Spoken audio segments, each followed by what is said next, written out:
విజయం సాధించాలనే పట్టుదలతో ఉన్న బీజేపీ అందులో భాగంగానే ఎన్నికల్లో వ్యూహాత్మకంగా వ్యవహరిస్తోంది.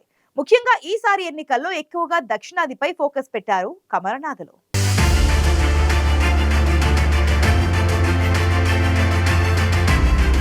దక్షిణాదిపై పట్టు సాధించేందుకు బీజేపీ అమలు చేసిన వ్యూహాలకు ఫలితం దక్కేనా? దక్షిణాదిలో మోదీ వరుస పర్యటనలు బీజేపీకి ఓట్ల శాతం, సీట్లను పెంచుతాయా?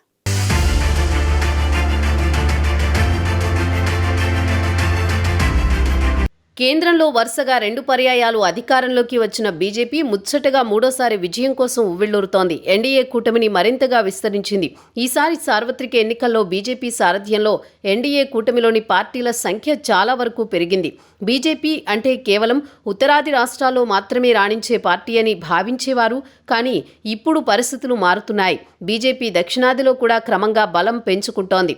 అయితే గత ఎన్నికల్లో సాధించిన సీట్ల కంటే అత్యధిక సీట్లను లక్ష్యంగా పెట్టుకున్న బీజేపీ ఈసారి ఎంతో వ్యూహాత్మకంగా అడుగులు వేస్తోంది.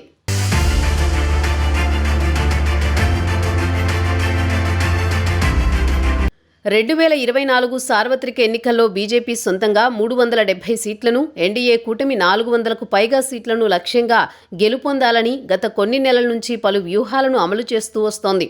దేశంలోని ఆయా రాష్ట్రాల రాజకీయ సమీకరణాల ఆధారంగా ఎక్కడి వ్యూహాలు అక్కడ అమలు చేస్తూ ప్రత్యర్థి పార్టీలకు చెక్ పెట్టే ప్రయత్నం చేసింది. దక్షిణాదిలో గల ఏపీ, తెలంగాణ, తమిళనాడు, కేరళ, కర్ణాటకలో 129 లోక్సభ స్థానాలు ఉండగా వాటిని మెజారిటీ స్థానాలపై కన్నేసింది బీజేపీ. తమ లక్ష్యాన్ని సాధించేందుకు బీజేపీ అగ్రనేతలు దక్షిణాదిలో వరుస పర్యటనలతో ప్రజలను ఆకట్టుకునే ప్రయత్నం చేస్తున్నారు.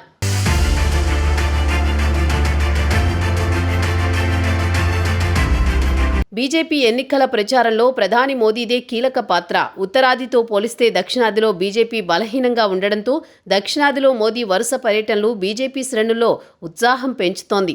ఈసారి ఎన్నికల్లో తమిళనాడుపై ఎక్కువగా ఫోకస్ పెట్టడంతో మోదీ పర్యటనలు కూడా అదే విధంగా ఉన్నాయి. తమిళనాడులో గత ఎన్నికల్లో ఖాతా తెరవలేకపోయిన బీజేపీ ఈసారి ఖచ్చితంగా చెప్పుకోదగ్గ స్థానాలను కైవసం చేసుకోవాలని భావిస్తోంది.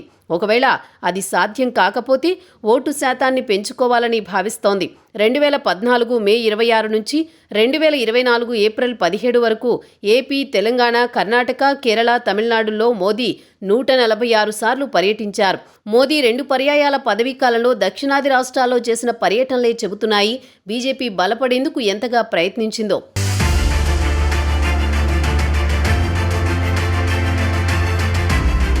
ప్రధాని మోదీ మొదటి విడత పదవీకాలంలో దేశవ్యాప్త పర్యటనలో దక్షిణాది రాష్ట్రాల్లో 14% ఉంది. అదే రెండో విడత పదవీకాలంలో దక్షిణాదిలో మోదీ పర్యటనలు 18% పెరిగాయి.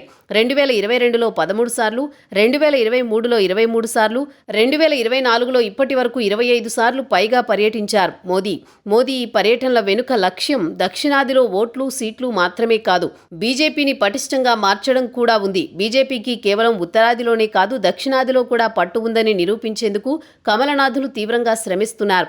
గత ఎన్నికలతో పోల్చితే ఈసారి ఎన్నికల్లో దక్షిణాదిలో బీజేపీకి ఓటు శాతం, సీట్ల సంఖ్య పెరుగుతుందని ధీమాగా ఉన్నారు.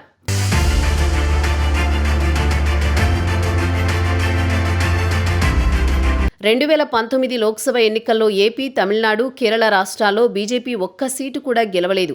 గత ఎన్నికల్లో ఏపీలో బీజేపీకి 0.97%, కేరళలో 12%, తమిళనాడులో 3.6% ఓట్లు వచ్చాయి. అయితే గత ఎన్నికల్లో కర్ణాటకలో 25 లోక్సభ స్థానాలను గెలుచుకున్న బీజేపీ ఈసారి ఆ సీట్లను నిలబెట్టుకునేందుకు సర్వశక్తులు ఒడ్డుతోంది.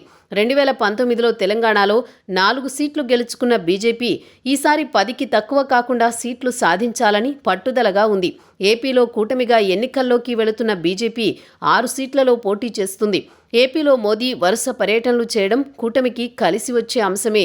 దక్షిణాదిలో ప్రధాని మోదీ ఇప్పటి వరకు 146 సార్లు పైగా పర్యటించారు. దీన్ని బట్టి బీజేపీ సౌత్ మిషన్ ఎంత వ్యూహాత్మకంగా సాగుతుందో అర్థం చేసుకోవచ్చు.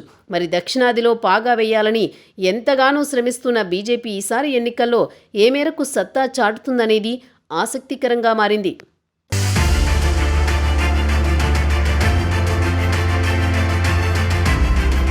దక్షిణాదిలో పాగా వేయాలన్న బీజేపీ లక్ష్యాన్ని సాధించేందుకు మోదీ సహా బీజేపీ అగ్రనేతలంతా తీవ్రంగా శ్రమిస్తున్నారు. మరి ఈసారి ఎన్నికల్లో అయినా బీజేపీ దక్షిణాదిలో సత్తా చాటుతుందో లేదో చూడాలి.